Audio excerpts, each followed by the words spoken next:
সকাল সকাল চলে গেছি মা ছেলে মিলে বাজার করতে, তাও আমাদের বগুড়ার অনেক ফেমাস একটি বাজারে। এই বাজারটার নাম হচ্ছে ফতে আলী বাজার। ছোট থেকে আব্বুর সাথে অনেকবার আমি এসেছিলাম বাজার করতে। আজকে আমি আমার ছেলেকে নিয়ে এসেছি। সময় কত দ্রুত চলে যায় তাই না? একটা সময় আমি আমার বাবার হাত ধরে আসতাম বাজারে, আর এখন আমার সন্তানকে নিয়ে আমি আসছি বাজার করতে। অনেকেই হয়তো বা ভাববেন মায়ের বাড়ি এসে আবার নিজে নিজে কেন বাজার করছি। আসলে আজকে আমাদের একটা ছোট্টখাটো পিকনিকের আয়োজন চলছে, তাই তো নিজেদের পিকনিকের জিনিস নিজেরাই কেনার জন্য চলে এসেছি বাজারে। তো খুঁজে খুঁজে একটু একটু করে সবগুলো উপকরণ আমাদের কেনা শেষ। এবার হচ্ছে বাসায় যাওয়ার পালা। বাসায় এসে হাতে হাতে সবাই মিলে টুকটাক করে কাজ করে নিচ্ছিলাম। খোলামেলা এত সুন্দর পরিবেশে বসে থেকে সবাই মিলে কাজ করার আনন্দটাই অন্যরকম। লাস্ট কবে পিকনিক করেছিলাম একদমই মনে নেই, তাই তো আবার স্মৃতিচারণ করার জন্য সবাই মিলে এই ছোট্ট আয়োজন করা হচ্ছে। সকাল থেকে রোদে ঘোরাফেরা করে স্কিনের অবস্থা তো একদম 12টা বাজিয়ে ফেলেছি। চলুন এবার একটু স্কিনের যত্ন নেওয়া যাক। যারা আমার ভিডিও দেখে তারা কিন্তু সবাই জানে যে আমি সব সময় অর্গানিক সোপ ব্যবহার করে থাকি। তাই তো আমি অনেকদিন ধরে একটা অথেন্টিক অর্গানিক সোপ খুঁজছিলাম, যে সোপটা কিনা স্কিনের কোনো রকম ক্ষতি না করে স্কিনটাকে করবে ভিতর থেকে উজ্জ্বল, ব্রণহীন, দাগমুক্ত।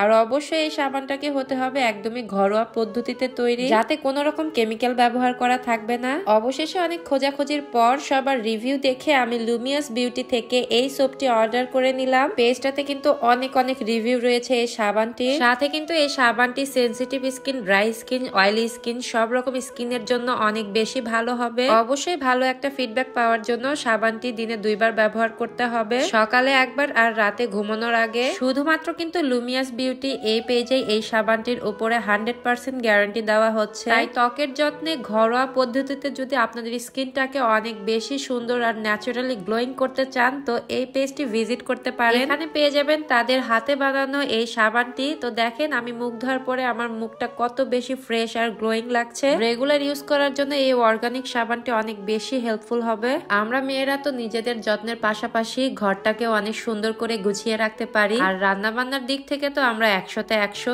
তো দেখেন সব কাটা কুটা একদম ধোয়া সবকিছুই শেষ। রান্নাঘরে সবকিছু সারি বেঁধে রেখে দিয়েছি, একটু পরে সবাই মিলে একসাথে রান্না করব। সবাই মিলে কাজ করার যেমন আনন্দ আছে, আবার কাজে কিন্তু কষ্টও কম থাকে। পিকনিকের খাবার যদি এরকম চুলায় রান্না করা না হয় তাহলে তো জমেই না। আমাদের মাটির চুলাটা ভেঙে যাওয়াতে এভাবে ইট দিয়ে একটা চুলা বানিয়ে নিয়েছি, আর এর ভিতরে দেখেন এই শুকনা খড়িগুলো দিয়ে আগুন জ্বালিয়ে দিয়েছি। আমি কিন্তু সব কাজে একদম পারদর্শী। দেখেন কত সুন্দর করে আগুনটা জ্বালিয়ে দিলাম। এদিকে আমার ছেলেটাও দেখেন মাকে হেল্প করার জন্য চলে এসেছে। একটা সময় আমিও যখন নানি বাড়ি যেতাম তখন এরকম খড়ি দিয়ে রান্না হতো, তখন আমিও এভাবে জাল দেওয়ার জন্য বসে থাকতাম।